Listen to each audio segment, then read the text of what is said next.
सबसे पहले आप अपना इंट्रोडक्शन दे दीजिए। मैं कालन तादंग स्पीकर अदीसु और ये जो आज का प्रपोज बोन कॉल का इशू चेयरमैन है।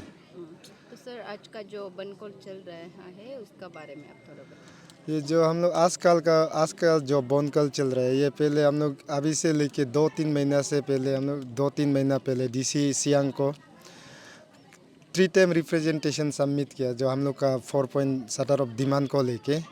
तो डीसी सियांग का साइड से हम लोग को कुछ भी रिस्पॉन्ड नहीं आया। तो उसके बाद हम लोगों ने 25/8/2025 को हम लोग सीएम ऑफिस में हम लोग 15 डेज़ का रिप्रेजेंटेशन सबमिट किया है।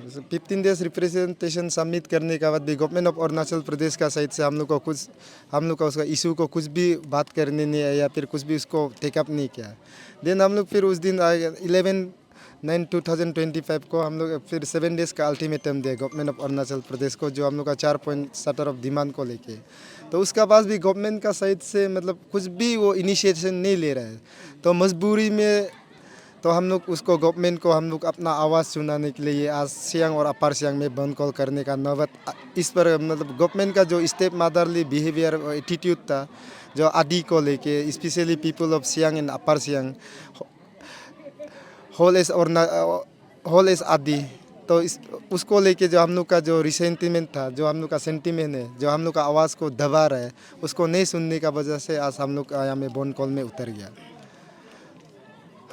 आपका जो डिमांड था ना, फ्री डिमांड क्या था आप इस बारे में बताइए। हम लोग का 4 पॉइंट चटर ऑफ डिमांड था। तो सबसे पहले था कि जो हमारा सियांग डिस्ट्रिक्ट में जो हमारा गवर्नमेंट हायर सेकेंडरी स्कूल, जितना हमारा 5 हायर सेकेंडरी स्कूल है, बोलेंग, पांगिन, पेसिंग, रुमगोंग, काइंग, तो उसमें इतना ज़्यादा एनक्रोचमेंट चल रहा है। तो हम लोगों ने डीसी को, डीडीएससी को और एजुकेशन मिनिस्टर सर पीडी सोना सर को भी हम लोग बहुत रिप्रेजेंटेशन मेमोरेंडम दिया है, फिर भी कुछ भी इनिशिएशन नहीं कर रहे। अगर इस तरह से हम लोग अनदेखा करते रहने से, क्योंकि फ्यूचर हम लोग का स्कूल ज़मीन ख़त्म होगा, फिर नए आदमी तो बढ़ते रहेगा, ज़मीन तो बढ़ेगा नहीं। तो स्कूल ज़मीन को बचाना है, ये हम लोग का नंबर 1 पॉइंट था।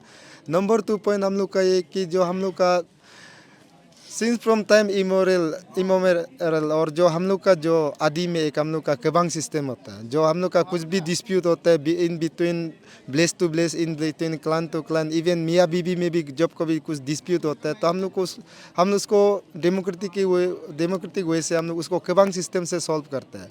तो हमारा 8 तो गाँव बुरा, जैसे सियांग डिस्ट्रिक्ट से हमारा 8 तो गाँव बुरा को डीसी सियांग ने सस्पेंशन करके रखा है। तो हमारा सेकेंड पॉइंट डिमांड ये था कि वो 8 गाँव बुरा को को जैसे भी रिवोक करना है, क्योंकि वो हमारा आदि का डेमोक्रेसी सिस्टम को मर्डर करता है, आदि में डिक्टेटरशिप लाने का कोशिश कर रहे थे। तो उसको लेके हम लोग का सेकंड पॉइंट डिमांड था। और हम लोग का थर्ड पॉइंट डिमांड ये था कि हमारा जो सियांग और अपर सियांग अरुणाचल का सबसे पीसफुल स्टेट है, लेकिन इसमें इतना सारा पैरामिलिट्री फोर्सेस ला दिया, सीआरपीएफ बोलो, आईआरबीएन बोलो, और बहुत सा आईआरबीएन लोग से यहाँ का हम लोग का लोकल एनजीओ लोग भी बहुत सा आईआरबीएन लोग से हम लोग का जो ड्रग्स का कानी वगैरह गांजा वो सब बहुत सीज किया है। तो हम लोग को कहीं ना कहीं एक हम लोग डर लिए रह रहे कि जितना आईआरबीएन आएगा तो हमारा जो सियांग का लड़का है, यूथ है, उन लोग से मिल के, उन लोग आईआरबीएन लोग से या किसी भी पैरामिलिट्री से जो वो सब्सटेंसेस को ले रहा है, उन लोग का साथ कनेक्ट होगा तो कहीं ना कहीं हमारा यूथ भी उससे बिगड़ जाएगा। और इसमें सियांग और अपर सियांग इतना पीसफुल डिस्ट्रिक्ट है, उसमें पैरामिलिट्री फोर्सेस का बिल्कुल ज़रूरी नहीं है। जो हमारा ऑनरेबल ईस्टर्न पार्लियामेंट्री एमपी साहब जो तापुर गाँव, वो खुद पार्लियामेंट पे वो अनाउंस किया हमारा चाइना हमारा ज़मीन को 60 किलोमीटर अंदर तक ले गया।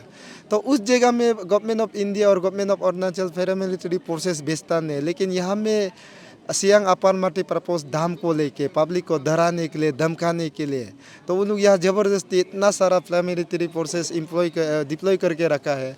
तो उसको हम लोग वेकेट करने के लिए बोला है।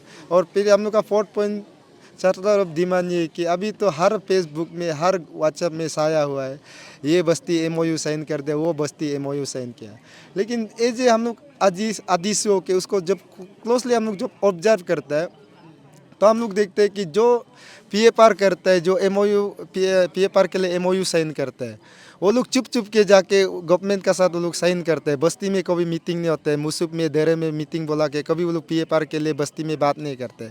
उसको जाके चुप चुप के उसमें जो 10-20 आदमी आते हैं उसको government of Arunachal Pradesh AC room में बिता के चुप चुप के वो लोग PAR कराते हैं। तो हम लोग as a exclusive government of Arunachal Pradesh से हम लोग का टीम आदिसू का डिमांड ये है कि चलो आप लोग जो PAR मान रहे हैं उसका बात तो आप लोग सुन रहे हैं, जो PAR नहीं मान रहे हैं उसका कौन सुनेगा, उसको भी तो गवर्नमेंट सुनना है। तो वो कभी आप लोग कभी 2 स्टेप में आता नहीं है। फिर जो PAR जिसको जो दाम नहीं चाहिए उसको कभी मीटिंग नहीं बुलाता है। जब मीटिंग अब जब भी शिव पार्टी को मीटिंग बुलाया तो शिव पार्टी हमेशा आके दाम को अगेंस्ट किया। तो अगेंस्ट करने का अभी आदिसू इसलिए सियांग अपर मार्टी प्रपोज में इसलिए बात कर रहे हैं कि government of Arunachal Pradesh divide and rule policy कर रहा है। डिवाइड एंड रूल पॉलिसी इसलिए कर रहा है कि हर बस्ती से जो किसी अभी हर लोकल MLA लोग का लोकल स्थानीय विधायक लोग का जो सपोर्टर है उन लोग को किसी को पैसा दे रहा है, किसी को 10,000 दे रहा है, किसी को 15,000 दे रहा है, किसी को प्रोजेक्ट देने का 20 लाख देने का बात करके उसका नाम में सिग्नेचर करा रहा है। तो हम लोग ये बोलते हैं कि गवर्नमेंट ऑफ अरुणाचल प्रदेश से टीम आदिसू का रिक्वेस्ट ये है कि अगर आपको PAR दाम बनाने आप नेशनल प्रोजेक्ट डिक्लेयर करते हैं तो अभी तक क्यों जन संसाधन मंत्रालय से आज तक क्यों सियांग में विजिट नहीं किए, क्यों अपर सियांग में विजिट नहीं किए। आप लोग यहाँ बोल के नेशनल प्रोजेक्ट बोल के पब्लिक को डराने से नहीं होगा।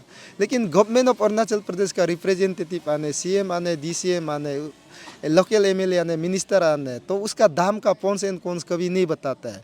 सिर्फ अपना सपोर्टर लोग का बुला के उसको PAR करने दे रहे हैं। तो उसको टीम आदिसू अगेंस्ट और हम लोग का गवर्नमेंट ऑफ अरुणाचल प्रदेश से हम लोग का 4th पॉइंट डिमांड ये है कि जब तक 31 विलेजेस जो 7 मास हो रहे हैं ये सियांग अपर मार्टी प्रपोज दाम को लेके, जब तक वो सब पब्लिक का कंसर्न नहीं होता है कि तो अब सिर्फ 4-5 गाँव वाला को लेके PAR के लिए वो मान जाने से जो 29 विलेजेस का कौन सुनेगा। तो जब तक ये 31 विलेजेस फुल्ली कंसेंसस नहीं देता है तब तक PAR एक्टिविटी को नहीं करना है। ये हम लोग का 4th पॉइंट डिमांड है।